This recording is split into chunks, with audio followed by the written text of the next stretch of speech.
Good evening. This is Michael Finch. I'm sitting in for Jamie Glazov. This is this week's Glazov gang. We missed Jamie, but he needed a boost in the ratings, so we asked for a substitute for tonight's show. But have no fear if we're missing Jamie. Understand, Anne-Marie, you are bilingual. I am. Okay, so if we need a couple abouts. About? Oh, thank you. Then I will call on you just in case the audience misses Jamie through this program. So thank you for helping out, Anne-Marie. I have a great cast. You've been guest on this show for, I think, several times. I know you were here last week.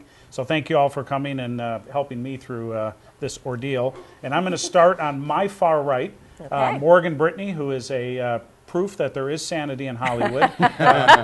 Some. Obviously, yes. a TV and movie star. More importantly, right now, also a regular columnist with Town Hall. So I encourage all of you to go to Town Hall to read Morgan's columns. And Politichicks. Which we will get to in a moment. Well, she is too. Okay. Yeah, that's right. That's right. Next, we have Michael Chandler, concerned citizen, a political and cultural commentator who adds a lot of common sense to. We've got to get you on Fox News, Michael, to get some common sense among all the talking heads and pundits. Okay. And then our final guest, Anne-Marie Murrell, who's a regular on the Glazov gang, who is a reporter with Politichicks. And thank you so much, Anne-Marie, for among your many talents for joining us tonight and giving us some insight into all the problems that plague our country and the world. So I want to jump right in. There's so much to talk about. I always have a long list of topics. I know Jamie does as well. And you might get through 2 or 3, and then the 36 minutes is all eaten up. But I want to start, I was going to start with learners taking the fifth, but this horrible attack in London has taken the front pages. Interesting, though, the New York Times called it a potential terrorist attack. All the English papers tomorrow avoid the one word, which is, of course, Islamic. They're calling it a potential. Even Cameron said this might be. We don't know if this is a terrorist attack. I mean, the guy's on video. I mean, this is a classic. I don't think it's a surprise to any of us. But I would just like some initial reaction. You have Boston. Now you have this. I mean, this is really in your face. The war is in the streets. They're killing soldiers in the streets. Morgan, I'll start with you. What's your initial reaction to what's happening in London? Well, you know, you turn on the news every day, and it's something every day. It's like, what bombshell is going to drop today? But you know what? It's not unexpected. It's just like you said. It's not unexpected. This is their aim. This is their goal. They're blatant. They're brazen about it, and they do not care.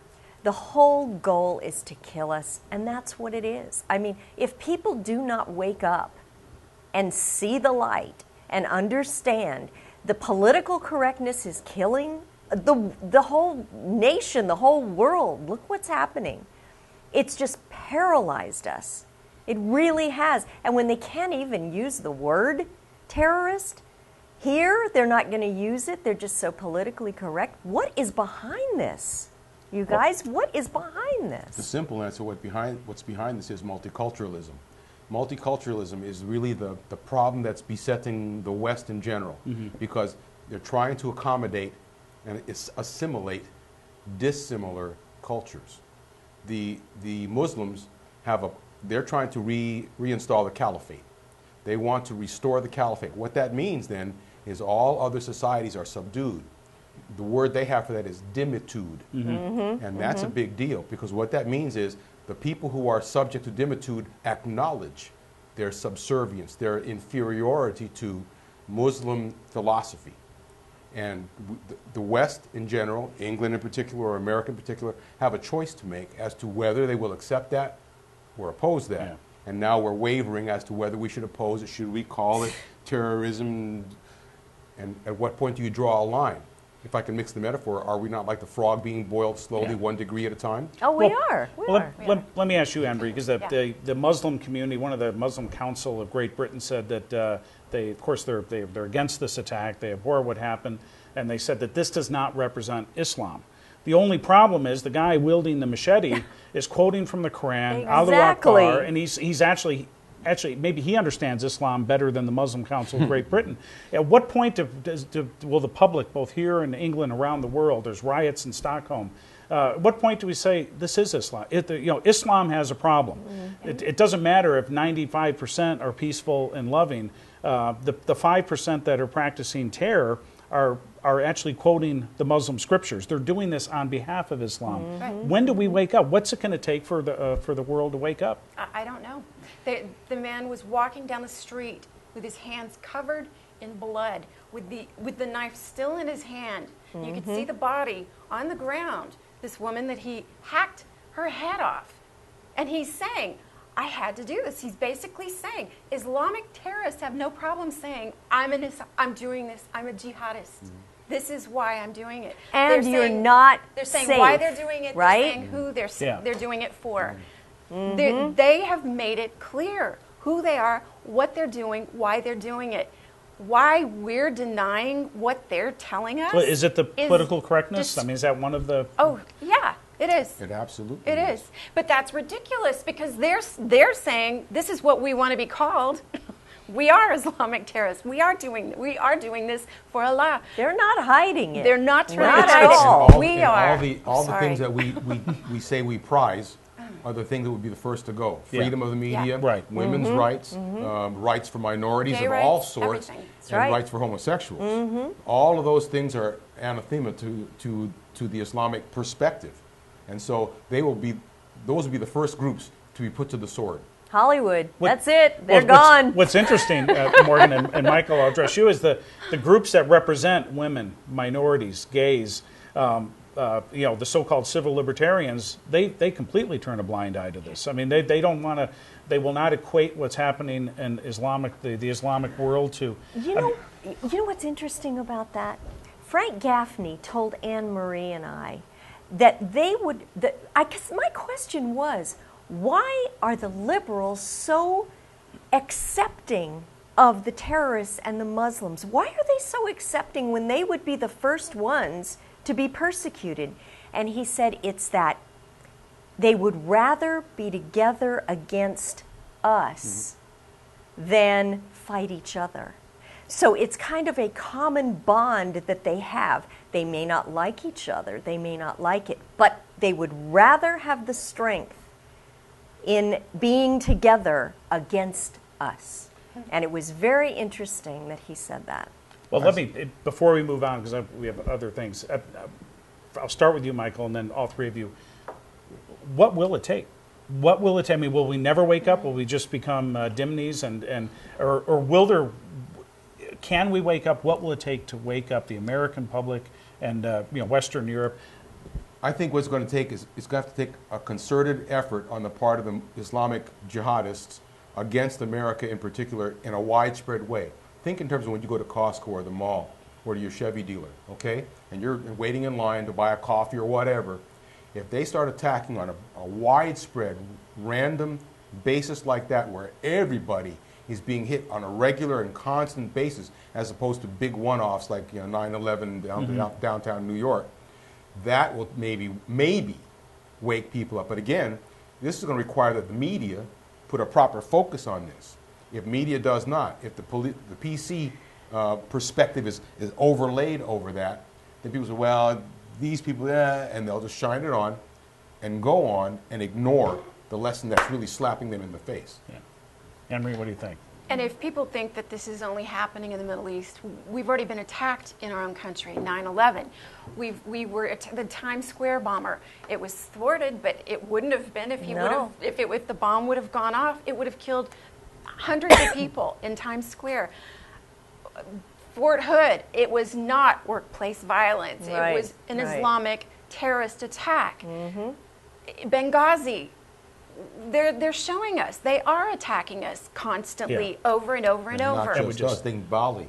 Think the London. Exactly. London. Oh, the Africa. It goes I mean, on and on and on. But and Morgan, on. to wrap this up, one of the stealth jihadists, the Muslim Brotherhood, probably want to strangle this guy, right? Or they want to strangle the Boston bombers because they're achieving, Michael, what you talked about. They're achieving that without all these Costco bombings. They don't want the Costco bombings because that could possibly wake us Energize. up.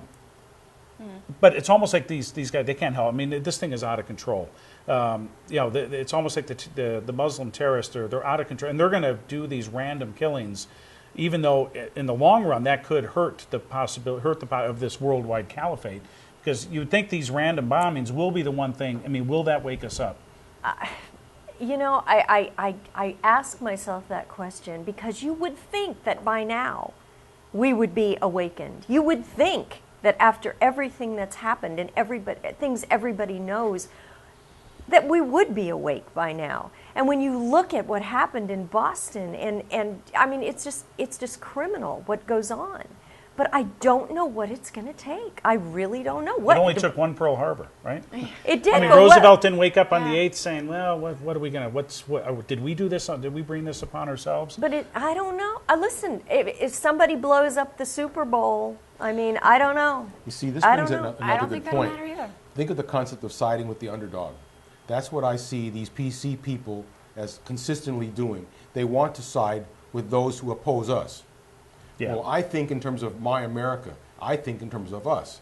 And those who are opposed to us, I oppose. However, you look at these PC groups, and they tend to agree with my opponents. The challenge now is, how do I reach my fellow American and persuade them that my opponent is their opponent too? Yeah. Well, I've got no easy answer for that. And it goes to the White House, it's in the media, it goes to our universities. They've all been taught. Absolutely. That concept. And it makes no Absolutely. sense to me why it's a political issue, why they think that's a right-wing extremist position to be afraid of Islamic jihadists. To defend ourselves, right? To Right. defend ourselves. Exactly. Yeah. Okay, well, now that you've all had kind of an opening statement, all three of you can just say you're not going to speak for the rest of you. You're taking the fifth. You don't have to say anything. That's right. Exactly. And then Darrell Issa just, okay, so what, I mean, look, she made the statement on videotape, and then she makes an a couple weeks ago, she makes the opening statement today. Anne-Marie, what did you think when she just decided, okay, at this point, I'm not going to say anything? Why not? If you can get away with it? It's the Obama administration. It's kind of a circus. Anything goes. You can make up your own rules as you go along. Shocking. Not really shocking. It's par for the course.